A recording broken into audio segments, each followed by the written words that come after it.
ശാസ്ത്രദീപ്തി.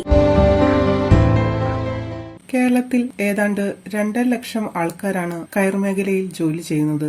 അതിൽ ഏതാണ്ട് 3/4 ഭാഗവും സ്ത്രീകളുമാണ്. ഏറ്റവും അധികം സ്ത്രീകൾ തൊഴിലെടുക്കുന്ന രാജ്യത്തെ തന്നെ ഏറ്റവും പ്രധാനപ്പെട്ട ചെറുകിട വ്യവസായം എന്ന നിലയിൽ കയർ വ്യവസായം പടർന്നു പന്തലിച്ചപ്പോൾ ലോകത്തിനു മുന്നിൽ കേരളത്തിന് അത് അഭിമാന മുഹൂർത്തമായി. സംസ്ഥാനത്തെ കയർ മേഖല കുറെ കാലങ്ങളായി ഒരു ഉയർപ്പിനായി കാത്തിരിക്കുകയാണ്.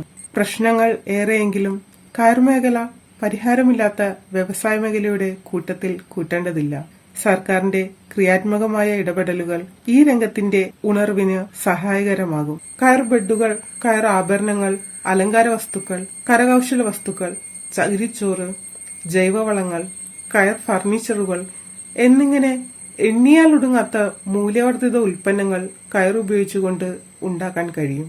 എന്നാൽ അതൊക്കെ ഗവേഷണ സ്ഥാപനങ്ങളിലെ എക്സിബിഷൻ ടേബിളുകളിൽ മാത്രമായി ഒതുങ്ങിപ്പോവുകയാണ്. സർക്കാർ മുൻകൈ എടുത്തുകൊണ്ട് കയർ മാളുകൾ സ്ഥാപിക്കുകയും അവിടെ കയറിന്റെ എല്ലാവിധ പ്രത്യക്ഷ ഉൽപ്പന്നങ്ങളും ഒപ്പം കയർ മൂല്യവർദ്ധിത ഉൽപ്പന്നങ്ങൾ മാർക്കറ്റ് ചെയ്യുകയും ഇതിന്റെ ആവശ്യകത വർദ്ധിക്കുകയും അതുവഴി വലിയൊരു ശതമാനം ആൾക്കാർക്ക് ജോലി നൽകുവാനും സാധിക്കും. പരമ്പരാഗത കയർ ഉൽപ്പന്നങ്ങൾ ഉണ്ടാക്കുന്ന തൊഴിലാളികൾക്ക് പുറമെയാണിത് എന്നോർക്കണം. സമാന്തരമായി കയർ ഗവേഷണ കേന്ദ്രങ്ങളിൽ നൂതനമായ ഉൽപ്പന്നങ്ങൾ വികസിപ്പിച്ചെടുക്കുകയും വേണം. കേരളത്തിലേക്ക് വരുന്ന വിദേശീയരായ ടൂറിസ്റ്റുകളെ കയർ ഉൽപ്പന്നങ്ങൾ വലിയൊരളവിൽ ആകർഷിക്കുന്നുണ്ട്.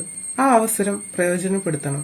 വിദേശത്തേക്ക് കയറ്റിയപ്പെടുന്ന കയർ ഉൽപ്പന്നങ്ങളുടെ ഗുണനിലവാരം പരിശോധിക്കുന്ന രാജ്യത്തെ തന്നെ ഏക സ്ഥാപനം ആലപ്പുഴയിലെ കേന്ദ്ര കയർ ഗവേഷണ കേന്ദ്രമാണ്.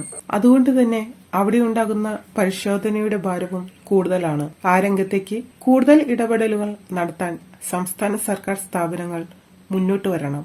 കയർ കോർപ്പറേഷൻ, കയർ ഫെഡ്, NCRMI എന്നിവിടങ്ങളിലൊക്കെ ലളിതമായി ചെയ്യുന്ന ടെസ്റ്റുകൾ കൂടുതൽ സാങ്കേതിക സൗകര്യങ്ങളോടെ അന്താരാഷ്ട്ര നിലവാരത്തിലേക്ക് ഉയർത്തുക വഴി സർക്കാരിന് വലിയ വരുമാനം നേടാനാകും. ഈ വിവരങ്ങൾ നൽകിയത് Umalakshmi KS, research scholar, school of എൻവയോൺമെന്റൽ സ്റ്റഡീസ്, കുസാറ്റ്. ശാസ്ത്രദീപ്തി.